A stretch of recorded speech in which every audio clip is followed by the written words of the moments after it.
मैं रवि कुमार आप सभी व्यूअर्स का आपके चैनल फिजिक्स सीजीजी पे स्वागत करता हूं।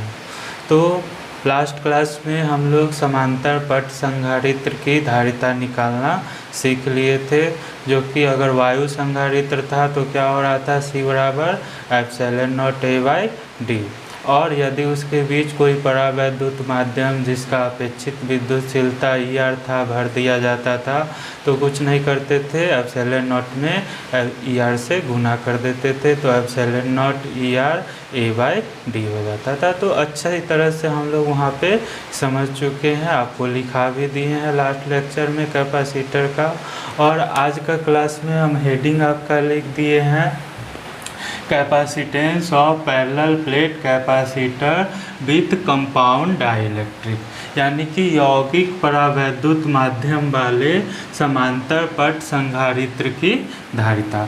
तो यौगिक परावैद्युत माध्यम का चर्चा कर ही दिए थे कि लास्ट क्लास में सारा चीज़ सेम था, केवल बीच में कोई एक माध्यम था, या तो हवा था या कोई परावैद्युत माध्यम था जिसका अपेक्षित विद्युतशीलता ER था। अब उसके जगह पे यहाँ पे क्या कर दिया है, तो तीन तरह का माध्यम आपको भर दिया है, यानी कि यहाँ से D1 दूरी तक E1 वाला माध्यम भर दिया है, यहाँ से यहाँ D2 दूरी तक E2 अपेक्षित विद्युतशीलता का माध्यम भर दिया है, और यहाँ से यहाँ D3 दूरी तक आपका E3 अपेक्षित विद्युतशीलता वाला माध्यम भर दिया। यानी कि पहले बीच में कैपेसिटर के बीच में या तो वायु था या कोई एक ही प्रकार का माध्यम था, लेकिन अब क्या कर दिया, तीन तरह का माध्यम इसके बीच में रख दिया है। और इसी को कह रहा है क्या, तो यौगिक परावैद्युत माध्यम। यौगिक मतलब क्या हो गया कि एक से अधिक परावैद्युत माध्यम वाले समांतर पट संधारित्र की धारिता निकालना। तो बहुत आसान है, हम लोग बहुत सिंपली कर लेंगे। मेन कंसेप्ट जो कल का क्लास का था, लास्ट क्लास का था, वही रहेगा, और बहुत आसानी से हम लोग इसको भी कर लेंगे। तो शुरुआत करने से पहले थोड़ा सा हम चर्चा कर लेते हैं। जैसे आज का आपका ऑफलाइन में फिजिक्स का क्लास नहीं हो पाया, मैथ केमिस्ट्री तो हो पाया, फिजिक्स में देखे थोड़ा सा प्रॉब्लम आ गया। तो चूँकि लॉकडाउन अब समाप्त हो रहा है और अभी क्लियर नहीं है, सारा इंस्टीट्यूट में अभी बहुत सारा पॉइंट क्लियर नहीं है, कैसे ओपन करना है, क्या करना है, तो इसलिए आज आप लोग को छोड़ दिए। तो उसके लिए चिंता नहीं करना है, क्योंकि ऑनलाइन में हम आपके लिए काफ़ी मटेरियल ऑलरेडी रख चुके हैं। तो आपका आज का वीडियो भी अभी हम रिकॉर्ड कर ही रहे हैं, आप आगे का भी कैपेसिटर भी आगे का पढ़ाई जारी रखिए। और साथ में हम ज़रूर आपको सजेस्ट करेंगे कि अगर फर्स्ट चैप्टर आपने इलेक्ट्रोस्टैट का कंप्लीट कर लिया, सभी लेक्चर का नोट बना लिया, तो गॉस लॉ शुरू कर दीजिए, बहुत इम्पॉर्टेंट है आप लोग के लिए, और बहुत मज़ेदार वीडियो सब है उसमें।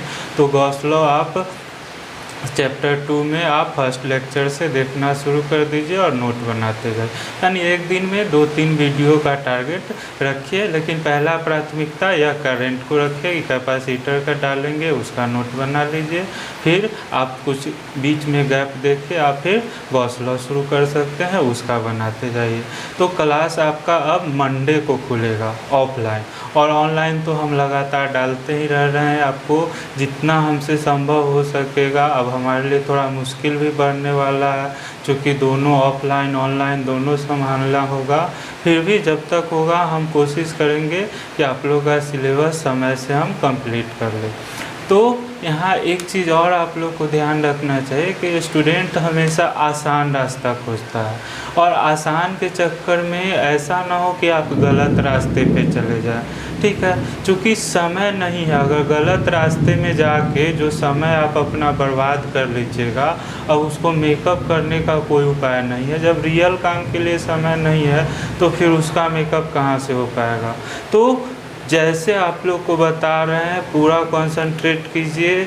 ऑनलाइन माध्यम अब उतना मुश्किल नहीं है, एक वीडियो आप करंट देख लीजिए जो डाल रहे हैं, और एक वीडियो या 2 वीडियो आप शुरुआत से देख लीजिए। इलेक्ट्रोस्टैट कर लिए तो गॉस लॉ देखिए, गॉस लॉ अगर हो जाए तो इलेक्ट्रिक पोटेंशियल देखिए। थोड़ा थोड़ा आपको नोट करना है, आसानी से आप सिलेबस बढ़ते जाएगा। और आप लोग का जैसा अभी तक का हम देख रहे हैं रिस्पांस बहुत अच्छा है, आप लोग मेहनत कर रहे हैं। तो यहाँ पे भी कहेंगे कि गलत आदत आदमी आसानी से सीख लेता है और सिखाने वाला भी बहुत होता है, लेकिन अच्छी आदत सिखाने वाला भी कम मिलेगा और बहुत मुश्किल से आता है अच्छा आदत। तो अगर आप एक अच्छा आदत सीखे हैं, ऑनलाइन माध्यम से जुड़ रहे हैं, पढ़ रहे हैं, जो कि 21वीं सदी है, आपका 2021 आने वाला, तो आपकी आवश्यकता भी है। तो अगर अच्छी आदत को सीख रहे हैं तो उसको फिर बरकरार रखिए, या नहीं कि हमेशा आपको बार बार जगाना पड़े, बार बार कहना पड़े। क्योंकि मैक्सिमम आप लोग देखिएगा ऑनलाइन क्लासेज में कि कुछ वीडियो ही आपका यूट्यूब पर ऐसे ओपन में सब लोग डालते हैं, उसके बाद फिर ऐप में चले जाते हैं, आप पेमेंट कीजिए और ऐप से पढ़िए। लेकिन हम ऐसा कोई प्लानिंग नहीं है, हमको वैसा कोई अभी पैसा कमाने का कोई हड़बड़ी नहीं है। आप लोग ही हमारी कमाई है, आप लोग ही हमारी पूंजी है। तो हम चाहते हैं कि आपको जो सबसे उत्तम हो, जो बेस्ट ऑफ द बेस्ट हो, वह आपको मिले। और बेस्ट का मतलब कभी माइंड में नहीं रखिएगा कि बहुत कॉम्प्लिकेटेड होता है। जो चीज़ जितना सिंपल हो, खास के पढ़ाई में, फिजिक्स में, जो जितना आसानी से समझ में आ रहा है, जितना सिंपल हो, वही बेस्ट होता है और वही हम आप लोग को दे रहे हैं। तो इस भ्रम में नहीं रहिएगा कि कहीं पैसा डाल देंगे, पेड वीडियो देखिएगा तो वह आपको बहुत फ़ायदा करेगा। ट्राई करके देख सकते हैं। तो खैर हम लोग चर्चा तो कर ही लेते हैं, थोड़ा सा काम कर लेते हैं। तो हेडिंग आपका क्लियर कर दिए हैं कि आपका समांतर पट संधारित्र की धारिता epsilon not A/D last class में कर लिए थे। उसमें क्या था, तो बीच में एक ही प्रकार का माध्यम था। अब इसमें क्या है, तो यौगिक परावैद्युत माध्यम है। इसमें 3 का एग्जाम्पल लिया है, 2 भी रह सकता है, 4 भी रह सकता है। तो एक जनरलाइज हम क्या कर लिए हैं, तो 3 तरह का माध्यम ले लिए हैं। एक की अपेक्षित विद्युतशीलता E1 है, दूसरे का E2 है, तीसरे का E3 है। और E1 का मोटाई D1 ले लिए हैं, E2 का मोटाई D2 ले लिए हैं और E3 का D3 ले लिए हैं। तो अगर पेन पेपर लेके तैयार हैं तो जल्दी से थोड़ा सा नोट आप कर लीजिए, नहीं तो लास्ट में भी वीडियो के आप नोट कर सकते हैं। तो यहाँ पे देख लीजिए, capacitance of parallel plate capacitor with compound dielectric, यौगिक परावैद्युत माध्यम वाले समांतर पट संधारित्र की धारिता। तो सबसे पहला काम आपने क्या किया कि 2 आपको क्या कर लेना है, चालक प्लेट ले लेना है और दोनों को कैसे रख दिए, एक दूसरे के समांतर रख दिए। एक प्लेट का नाम X ले रहे हैं, दूसरे प्लेट का नाम Y दे दिए। और एक पे आपका पृष्ठ आवेश का पृष्ठ घनत्व क्या है, प्लस सिग्मा है, और दूसरे पे माइनस सिग्मा है। आपको पता है कि अगर प्लेट का एरिया A है तो सिग्मा बराबर क्या हो जाएगा, तो Q/A। उसी तरह से माइनस सिग्मा बराबर क्या हो गया, -Q/A। या यहीं से आप कह सकते हैं कि Q बराबर क्या हो जाएगा, तो सिग्मा इंटू, देख लीजिए।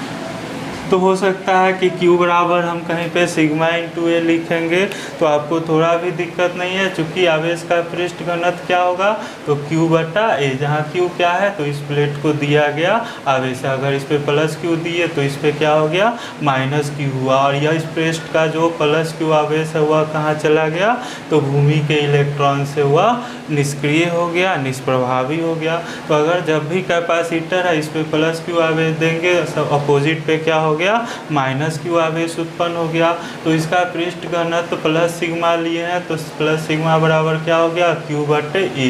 A क्या है आपका, तो प्लेट का क्षेत्रफल है, इसका भी क्षेत्रफल A लिए हैं, इसका भी क्षेत्रफल A लिए हैं। तो अगर सिग्मा बराबर Q/A है तो Q बराबर क्या हो जाएगा, सिग्मा इंटू A। यहाँ तक एकदम क्लियर है। तो हम थोड़ा सा नोट कर दिए हैं आप लोग का कि माना X तथा Y 2 समतल समांतर चालक प्लेटें हैं। एक का नाम X दे दिए, दूसरे का Y दे दिए, और कैसा है, समतल समांतर चालक प्लेट है, जिनके बीच E1, E2 तथा E3 अपेक्षिक विद्युतशीलता वाले क्रमशः D1, D2 तथा D3 मोटाई के माध्यम भरे हैं। तो यहाँ से यहाँ तक E1 अपेक्षित विद्युतशीलता वाला माध्यम है, मोटाई D1 ले लिए है। इतना का E2 अपेक्षित विद्युतशीलता वाला माध्यम है, मोटाई D2 ले लिए हैं।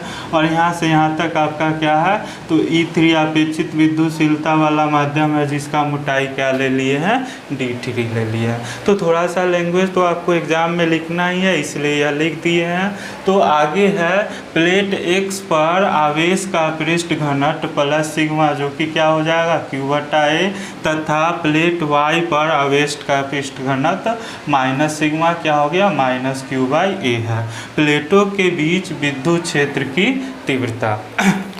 तो याद कीजिए कि पिछला क्लास में आप लोग को बताए थे कि जब नॉर्मल कैपेसिटर था, बीच में केवल एक ही माध्यम था, बीच का दूरी अगर दी ले रहे थे तो V बराबर क्या होता था, V बराबर क्या होता था, E/B। अच्छा से सब लोग को याद होगा। यानी कि दोनों प्लेट के बीच का विभवांतर V का मान निकालने के लिए हमको क्या चाहिए, विद्युत क्षेत्र की तीव्रता E का मान आपको पता होना चाहिए। तो वहाँ पे तो आपका बीच में केवल एक ही प्रकार का माध्यम था, लेकिन यहाँ पे क्या है, 3 तरह का माध्यम है। तो तीनों तरह के माध्यम में एक में मान लेंगे कि विद्युत क्षेत्र की तीव्रता E1 वाला में E1 है, दूसरा E2 वाला में विद्युत क्षेत्र आपका E2 है, और E3 पर अवैद्युत माध्यम में विद्युत क्षेत्र क्या मान लेंगे, E3 मान लेंगे। और आपको पता है कि कैपेसिटर के प्लेट के बीच विद्युत क्षेत्र क्या होता था, तो σ/ε0। ठीक है, एक आवेश का केवल एक पृष्ठ था, केवल एक लेयर के लिए क्या होता था, σ/2ε0। और यहाँ पे चूंकि आपका 2 पृष्ठ हो रहा था, इधर और इधर, एक लेयर यह था, एक लेयर यह था, तो दोनों का रिजल्टेंट बीच में निकाले थे जोड़ के, σ/2ε0 प्लस σ/2ε0 क्या मिल गया था, σ/ε0 मिल गया था। तो वहाँ पे यह ध्यान रखना था कि वह वायु था, और अगर बीच में कोई माध्यम रख रहे थे ER वाला, तो क्या हो रहा था, तो σ/ε0 ER। जब भी आपका ER माध्यम को बीच में डाल देगा तो ε0 में क्या करना पड़ेगा, ER से गुना करना पड़ेगा। तो वहाँ पे एक ही तरह का माध्यम था, लेकिन यहाँ पे क्या है, आपका 3 तरह का माध्यम है, तभी तो इसका नाम यौगिक परावैद्युत वाला माध्यम कह रहा है। तो यहाँ पे 3 हमको इलेक्ट्रिक फील्ड मिल रहा है, एक E1 वाला में, दूसरा E2 वाला में या विद्युत क्षेत्र E2, और तीसरा में E3। तो जल्दी से उसका मान निकाल लेते हैं कि प्लेटों के बीच विद्युत क्षेत्र की तीव्रता। और E1 का मान कितना हो जाएगा बताइए, तो E1 बराबर केवल मैग्नीट्यूड ही लेते हैं हम लोग, तो क्या हो जाएगा, तो σ/ε0, और इसमें क्या कर देना होगा, तो परावैद्युत माध्यम E1 है तो इंटू E1। यह किस में है, पहला माध्यम में। ठीक उसी तरह से E2 बराबर क्या हो जाएगा, तो E2 बराबर σ/ε0 इंटू E2। यह किस में हो जाएगा, दूसरे माध्यम में। और तीसरा यह E3 का मान कितना हो जाएगा, तो E3 बराबर हो जाएगा σ/ε0 इंटू E3। यह किस में है, तीसरे माध्यम में। ध्यान से देख लीजिए, थोड़ा भी दिक्कत नहीं है। अगर वायु के लिए ε0 लेते थे तो क्या होता था, σ/ε0 कैपेसिटर प्लेट के बीच में, या कोई दूसरा माध्यम था तो σ/ε0 इंटू ER। लेकिन चूंकि यहाँ 3 तरह का माध्यम है, तो यहाँ से यहाँ तक का विद्युत क्षेत्र E1 मान लिया, यहाँ से यहाँ तक का E2, और यहाँ से यहाँ तक का E3। यानी कि पहले माध्यम का विद्युत क्षेत्र E1 क्या हो गया, तो σ/ε0, और इसमें किससे गुना कर दिए, तो अपेक्षित विद्युतशीलता E1 है तो E1 से गुना कर दिए। ठीक इसी तरह से E2 बराबर सिग्मा बटे एप्सिलॉन नॉट और दूसरा माध्यम का अपेक्षित विद्युतशीलता E2 है, E2 से गुना कर दिए। और तीसरे माध्यम में क्या हो गया आपका, तो ठीक उसी तरह से सिग्मा बटे एप्सिलॉन नॉट अपेक्षित विद्युतशीलता E3 था, E3 से गुना कर दिए। यानी तीनों में अलग अलग विद्युत क्षेत्र E1, E2, E3 का मान आपने निकाल लिया। अब आपको पता है कि V बराबर क्या होता है, ED। तो यहाँ से यहाँ तक का विभवांतर V1 मान लिए हैं, यहाँ से यहाँ तक का V2 मान लिए हैं और यहाँ से यहाँ तक का V3 मान लिए हैं। तो यहाँ पे लिख देते हैं पहले माध्यम के लिए और विभवांतर V1 बराबर क्या हो जाएगा, तो क्या होता है, अच्छा से याद है V बराबर क्या बताए थे, ED बताए थे। तो V1 बराबर यानी कि यहाँ से यहाँ तक का विभवांतर V1 मान रहे हैं, तो V1 बराबर क्या हो जाएगा, तो इसमें विद्युत क्षेत्र आपका क्या है, तो E के जगह पे क्या रखिएगा E1 और बीच का दूरी क्या है आपका D1। कोई दिक्कत नहीं है, पहले बीच का दूरी D था तो ED करते थे, चूँकि अब तीन तरह के माध्यम में बटा हुआ है तो यहाँ से यहाँ के बीच विद्युत क्षेत्र E1 है, E1 रख दिए और बीच का दूरी क्या है D1 है तो D1 रख दिए। अब यहाँ से देख लीजिए, यहाँ से क्या हो जाएगा V1 बराबर, और E1 का वैल्यू आपको पता है कितना है, सिग्मा बटे एप्सिलॉन नॉट इंटू E1। पहला माध्यम के लिए E1 का वैल्यू निकाल चुके हैं और इसमें किससे गुना कर दिए, D1 से गुना कर दिए। ठीक इसी तरह से दूसरे माध्यम के लिए, और दूसरा माध्यम के लिए यहाँ से यहाँ तक का विभवांतर V2 माने हैं, V2 बराबर क्या हो जाएगा, तो E2 इंटू बीच का दूरी D2। आपको पता है यहाँ से क्या हो गया, तो V2 बराबर, और E2 का मान देखो क्या निकाला है, सिग्मा बटे एप्सिलॉन नॉट E2। तो सिग्मा बटे एप्सिलॉन नॉट E2 और दूरी बीच का क्या है D2 है। ठीक इसी तरह से तीसरे माध्यम के लिए, और तीसरे माध्यम के लिए V3 बराबर क्या हो जाएगा, तो E3 इंटू D3 देख लीजिए। तो E3 का मान आपको क्या है, तो यहाँ से V3 बराबर क्या लिख लिए, तो E3 का मान कितना निकालें, सिग्मा बटे एप्सिलॉन नॉट E3। तो सिग्मा बटे एप्सिलॉन नॉट E3 और किससे गुना कर दिए, तो दूरी D3 से गुना कर दिए। तो V1 का वैल्यू आपको पता हो गया, V2 का वैल्यू पता हो गया और V3 का वैल्यू पता। V1 का क्या हो गया, तो सिग्मा D1 बटे एप्सिलॉन नॉट E1। V2 का क्या हो गया, सिग्मा D2 बटे एप्सिलॉन नॉट E2। और V3 का क्या हो गया, सिग्मा D3 बटे एप्सिलॉन नॉट E3। यहाँ तक एकदम क्लियर है, यानी कि विभवांतर यहाँ से यहाँ तक का V1 का मान पता चल गया, V2 का मान पता चल गया और V3 का।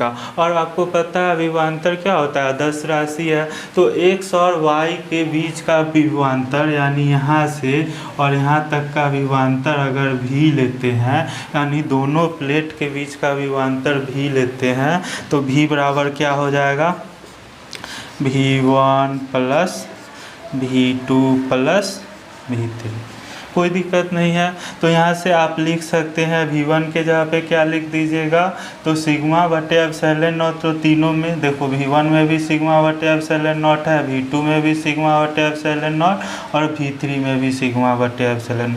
तो सिग्मा बटे एप्सिलॉन नॉट को क्या कर लिए, कॉमन ले लिए और अंदर क्या बच जाएगा, तो सिग्मा बटे एप्सिलॉन नॉट कॉमन है, क्या बच गया, सिग्मा बटे एप्सिलॉन नॉट कॉमन है, क्या बचेगा, D1 बटे E1। तो D1 बटे E1 प्लस, फिर इसमें से भी सिग्मा बटे एप्सिलॉन नॉट कॉमन है, क्या बटा, D2 बटे E2 और फिर प्लस इसमें से भी सिग्मा बटे एप्सिलॉन नॉट कॉमन, तो क्या बचेगा, D3 बटे E3। यानी कि यौगिक परावैद्युत माध्यम वाले कैपेसिटर था, दो प्लेट ले लिए X और Y, D1 दूरी तक E1 अपेक्षिक विद्युतशीलता वाला माध्यम रखे, D2 दूरी तक E2 अपेक्षिक विद्युतशीलता और D3 दूरी तक E3 अपेक्षित विद्युतशीलता वाला माध्यम रख दिए। तो यह कैसा कैपेसिटर हो गया? यौगिक परावैद्युत माध्यम वाला संधारित्र हो गया। तो यहाँ से यहाँ के बीच विद्युत क्षेत्र E1 मान रहे हैं, यहाँ से यहाँ का दूसरा माध्यम है E2 मान रहे हैं, तीसरा माध्यम में E3 मान रहे हैं। तो E1 का वैल्यू कितना हो गया? तो कैपेसिटर प्लेट के बीच क्या निकाले थे? सिग्मा बटे एप्सिलॉन नॉट। जो कैसे मिला था? तो एक के लिए सिग्मा बटे 2 एप्सिलॉन नॉट, फिर दूसरे के लिए सिग्मा बटे 2 एप्सिलॉन नॉट, और बीच में दोनों क्या होता था? एक ही दिशा में, तो सिग्मा बटे 2 एप्सिलॉन नॉट प्लस सिग्मा बटे 2 एप्सिलॉन नॉट जुड़ के क्या दे दिया था? सिग्मा बटे एप्सिलॉन नॉट। तो वायु था तब सिग्मा बटे एप्सिलॉन नॉट था, माध्यम E1 है तो एप्सिलॉन नॉट में E1 से गुना कर देना है। तो E1 का वैल्यू क्या हो गया? तो सिग्मा बटे एप्सिलॉन नॉट, और पहला माध्यम का है तो गुने E1 कर दिए। उसी तरह से E2 का वैल्यू आपने निकाल लिया क्या? तो सिग्मा बटे एप्सिलॉन नॉट गुने E2, और E3 का वैल्यू क्या हो गया? सिग्मा बटे एप्सिलॉन नॉट गुने E3। यहाँ तक तो एकदम कोई दिक्कत होना ही नहीं चाहिए। अब आपको पता है कि V बराबर क्या होता है? E इंटू डी होता है। तो पहला माध्यम के बीच यानी D1 दूरी तक का विभवांतर V1 ले रहे हैं, D2 दूरी तक का विभवांतर V2 ले रहे हैं, और D3 दूरी का विभवांतर V3 ले रहे हैं। तो V1 का मान क्या हो जाएगा? तो V1 बराबर E1 इंटू D1, विद्युत क्षेत्र E1 और दूरी D1। तो E1 इंटू D1 से V1 बराबर E1 का वैल्यू रख दिए सिग्मा बटे epsilon not E1 into D1। उसी तरह से V2 का क्या हो गया? E2 इंटू D2, यानी V2 बराबर क्या हो गया? तो सिग्मा बटे epsilon not E2 into D2, और V3 क्या हो गया? तो E3 इंटू D3, यानी V3 बराबर क्या हो गया? तो E3 का वैल्यू रखे सिग्मा बटे epsilon not E3 into D3। तो अब V1, V2 और V3 का मान आपको पता है, तो V बराबर क्लियर है, क्या हो जाएगा? V1 plus V2 plus V3। तो V1 plus V2 plus V3 किए, तीनों में देख लीजिए सिग्मा बटे एप्सिलॉन नॉट, सिग्मा बटे एप्सिलॉन नॉट, सिग्मा बटे एप्सिलॉन, कॉमन ले लिए सिग्मा बटे एप्सिलॉन नॉट, बचा क्या आपका? तो D1 बटे E1 प्लस D2 बटे E2 प्लस D3 बटे E3। तो आपने V का वैल्यू आपने आसानी से क्या निकाल लिया? तो सिग्मा बटे एप्सिलॉन नॉट इंटू D1 बटे E1 प्लस D2 बटे E2 प्लस D3 बटे E3। और यहाँ तक काम कर लिए तो हमारा 99% काम ख़त्म है, क्योंकि कैपेसिटर के लिए आप लोग जानते हैं क्या होता है? Q बराबर CV, और C बराबर क्या हो जाएगा? Q बटा V। Q के जगह पे सिग्मा रखिएगा, V का वैल्यू निकाल ही लिए हैं, आसानी से हम लोग को रिजल्ट मिल जाएगा। तो आप लोग क्या कीजिएगा कि यहाँ तक हम आपको लिखाई दिए हैं, यहाँ तक नोट कर लीजिएगा, और थोड़ा सा ऊपर में हमको मिटाना पड़ रहा है, ठीक है? तो यहाँ तक आप नोट कर लीजिएगा, ऊपर का हेडिंग नोट कर ही लिए होंगे, तो थोड़ा सा ऊपर में हम मिटा देते हैं।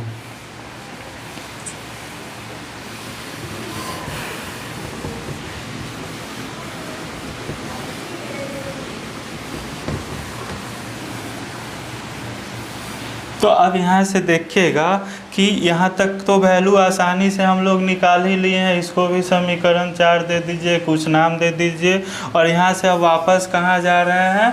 तो ऊपर लिख रहे हैं। थोड़ा सा आप लोग इस चीज़ का ध्यान रखिएगा। तो हम लोग जानते हैं कैपेसिटर के लिए क्या होता है? Q बराबर C इंटू V, और यहाँ से C बराबर क्या हो जाता है? Q बटा V। तो कैपेसिटेंस हमको निकालना था, यौगिक परावैद्युत माध्यम वाले संधारित्र की धारिता C का वैल्यू निकालना था। C बराबर क्या हो गया? Q बटे V, और Q के जगह पे यहाँ से क्या लिख दीजिएगा? Sigma into A। तो Q के जगह पे आपका हो गया सिग्मा इंटू A, और बटा, और V के जगह पे आपने निकाल ही लिया क्या?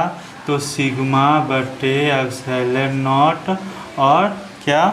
तो D1 बटा E1 प्लस D2 बटा E2 प्लस D3 बटा E3। कुछ नहीं किए हैं, देख लो यही काम पहले भी किए थे।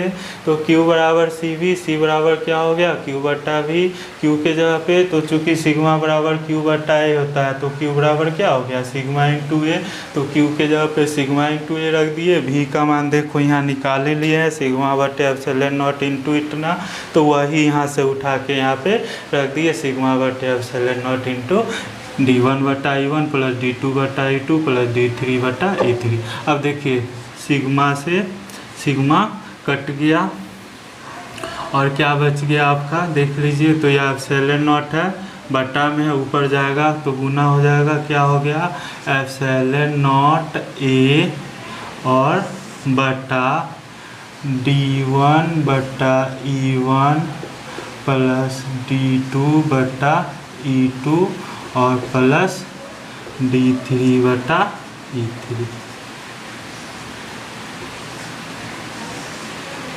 और यही आपका क्या हो गया यौगिक परावैद्युत माध्यम वाले समांतर पट संधारित्र की धारिता क्या हो गया एप्सिलॉन नॉट ए बटा d1 बटा e1 प्लस d2 बटा e2 प्लस d3 बटा e3। तो लिख देते हैं यहाँ पे रिजल्ट आपका C बराबर क्या हो गया एप्सिलॉन नॉट ए बटा d1 बटे e1 प्लस d2 बटे e2 प्लस d3 बटे e3। यही क्या हो गया यौगिक परावैद्युत माध्यम वाले समांतर पट संधारित्र की धारिता। एग्जाम में कोई ठीक नहीं है कि यही इस बार आपका पूछ ले कि यौगिक परावैद्युत माध्यम वाले समांतर पट संधारित्र की धारिता निकाले। आसानी से आप यह रिजल्ट निकाल लीजिएगा। C बराबर एप्सिलॉन नॉट ए बटे d1 बटे e1 प्लस d2 बटे e2 प्लस d3 बटे e3।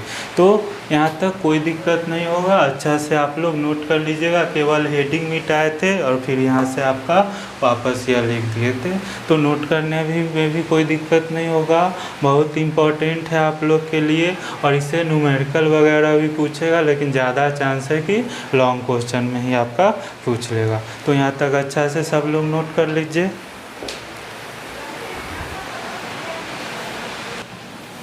तो जल्दी से हम लोग थोड़ा सा इसका एक स्पेशल केस दे लिख लेते हैं, यह भी काफ़ी इम्पोर्टेंट है। मेन यह जनरलाइज फॉर्म हो गया कि कोई यौगिक परावैद्युत माध्यम वाला आपका संधारित्र था, तो तीन तरह का ले लिए थे D1, D2 और D3, तीन तरह का डाइलेक्ट्रिक बीच में भर दिए थे।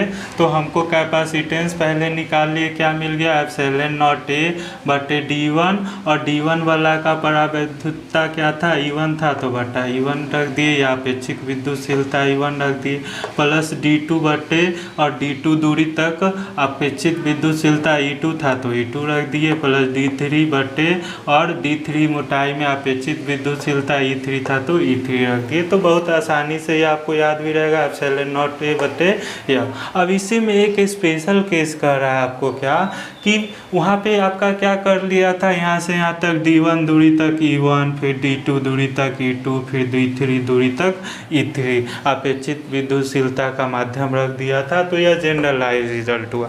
अब इसमें क्या कर रहा कि पूरा को नहीं भर के केवल बीच में T मोटाई का और इसका अपेक्षित विद्युतशीलता दे रहा है ER। ध्यान से देखिए, T मोटाई का और ER अपेक्षित विद्युतशीलता का प्लेट रख दिया। तो अब यहाँ पे आपको समझना होगा कि वह जनरलाइज तीन तरह का उसमें परावैद्युत माध्यम था, लेकिन इसमें आप मान सकते हैं कितने तरह का माध्यम है, तो दो तरह का, एक आप वायु मान लीजिए और दूसरा ई आर मान लीजिए। चालाकी कीजिए, इसी से इस रिजल्ट को हम निकाल लेंगे, फिर से उतना करने का ज़रूरत नहीं है। तो उसमें 3 तरह का था, तो D1/E1 plus D2/E2 plus D3/E3 किए। यहाँ पे कितने तरह का माध्यम हम मानेंगे, तो 2 तरह का, एक कुछ नहीं है मतलब क्या है, वायु है, और एक यह माध्यम T मोटाई तक क्या है, ई आर है। तो अगर T मोटाई तक, ध्यान से समझिए कि ई आर अपेक्षित विद्युतशीलता वाला माध्यम का मोटाई कितना दे रहा है,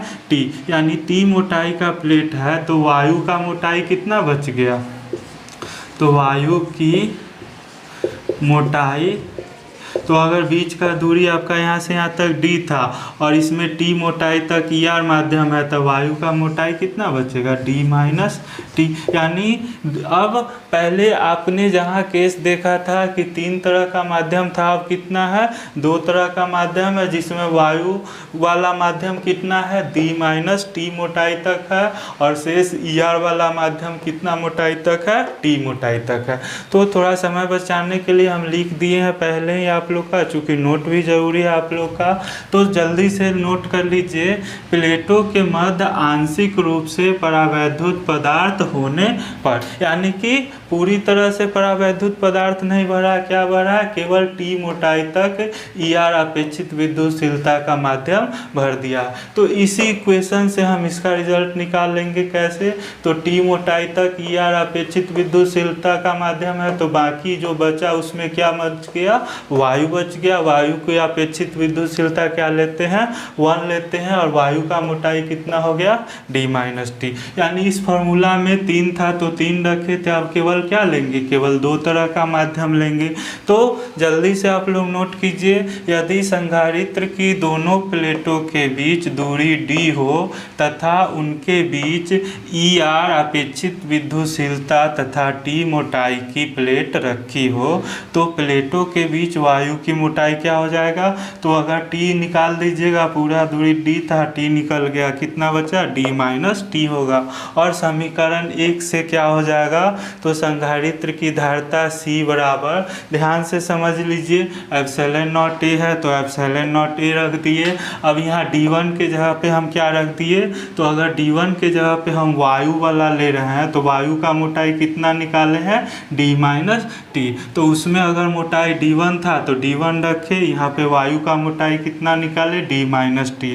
तो यहाँ पे D1 के जगह पे क्या रख दिए, D माइनस T, और बटा E1, तो वहाँ अपेक्षित विद्युतशीलता E1 था तो यहाँ पे E1 रखे थे, लेकिन वायु की अपेक्षित विद्युतशीलता क्या होता है, 1 होता है, तो E1 के जगह पे क्या रख दिए, 1। ध्यान से समझ लीजिए, अब केवल 2 ही तरह का माध्यम है आपके पास, D माइनस T मोटाई में वायु है और T मोटाई में आपका क्या है, तो ई आर अपेक्षित विद्युतशीलता का प्लेट है। क्लियर है, तो 2 माध्यम है। तो जैसे यहाँ 3 माध्यम था तो क्या लिखे थे, एप्सिलॉन नॉट A बटे D1 बटे E1। तो D1 के जगह पे अगर वायु रखेंगे तो वायु का मोटाई अब क्या हो गया, D माइनस T। तो D1 के जगह पे क्या रख दिए, D माइनस T, और बटा E1 था तो E1 क्या था, उस माध्यम की अपेक्षित विद्युतशीलता, और यहाँ पे आप वायु रख रहे हैं, वायु का अपेक्षित विद्युतशीलता क्या हो गया, 1, तो D माइनस T बटे 1। क्लियर, समझ गए। और उसके बाद फिर D2 बटा E2 दूसरा माध्यम के लिए रखा था, तो दूसरा माध्यम में आपका मोटाई क्या है, T है, तो D2 के जगह पे क्या रख दिए, T रख दिए, और इसका परावैद्युतता E2 रखा था, जबकि हमारा क्या है, ER है, तो T बटे क्या हो गया, ER। तो सेम इसी फार्मूला से हम यह जनरलाइज था, 3 माध्यम के लिए था, यह क्या हो गया, 2 माध्यम है तो 2 का रख दिए। वायु का मोटाई D माइनस T था, D1 के जगह पे D माइनस T रखे। E1 आपका वायु के लिए E का मान क्या होगा, 1 होगा, तो यहाँ 1 रख दिए। दूसरा प्लेट का मोटाई D2 के जगह पे क्या रख दिए, तो T था तो T रख दिए, और इसका अपेक्षित विद्युतशीलता ER है तो ER रख दिए। चूंकि 2 ही माध्यम है, तीसरा का हमको जरूरत ही नहीं है, तीसरा D3 क्या हो जाएगा, 0 हो जाएगा। तो अगर पूरी तरह से आपका परावैद्युत माध्यम प्लेट के बीच नहीं भरा था बल्कि आंशिक रूप से टी मोटाई तक भरा था। तो कैपेसिटेंस क्या हो गया, एप्सिलॉन नॉट ए बटे D minus T plus T बटे ईआर। एकदम क्लियर है। अब इसको थोड़ा सा अरेंज कर लेते हैं। तो यह हो गया epsilon not A D minus T तो है ही प्लस टी बटे ईआर और बराबर क्या हो गया, तो डी और माइनस टी कॉमन ले लिए तो क्या बचेगा, माइनस टी कॉमन ले लिए तो 1 और माइनस बीच में माइनस देना होगा और 1 बटे ईआर, फिर गुना कीजिएगा तो फिर यही चीज़ आ जाएगा। तो फाइनल रिजल्ट क्या हो गया, कैपेसिटेंस सी बराबर एप्सिलॉन नॉट ए बटे D minus T into 1 minus 1 बटे ईआर। यह क्या हो गया, तो इसी का एक स्पेशल केस हो गया जिसमें कि आंशिक रूप से आपका क्या था, तो संधारित्र की प्लेटों के मध्य आंशिक रूप से कोई परावैद्युत पदार्थ रखा गया था। तब कैपेसिटेंस आपका हो गया सी बराबर एप्सिलॉन नॉट ए बटे D minus T into 1 minus 1 बटे ईआर। ईआर आपका क्या है, तो उस प्लेट जो माध्यम रखा था उसका अपेक्षित विद्युतशीलता है, टी इसका क्या है, मोटाई है। तो आसानी से आप लोग इसको भी नोट कर लीजिएगा। यह काम एकदम क्लियर हम लोग कर लिए हैं। और अब इसके बाद मज़ेदार काम सब बचा है, जैसे गोलीय संधारित्र आपका स्फेरिकल कैपेसिटर एग्जाम के लिए बहुत इंपॉर्टेंट होगा और बहुत शॉर्ट में एकदम आसानी से, चूँकि संधारित्र का सिद्धांत हम लोग अच्छा से समझ चुके हैं उसका प्रिंसिपल, तो उसी के आधार पर अब यहाँ पैरेलल प्लेट है, वहाँ पर 2 संकेंद्रीय गोला रख देंगे। एक बड़ा गोला रहेगा, उसके अंदर दूसरा गोला रखेंगे और देखना सेम यही प्रिंसिपल रहेगा, एकदम इजीली हो जाएगा वह भी।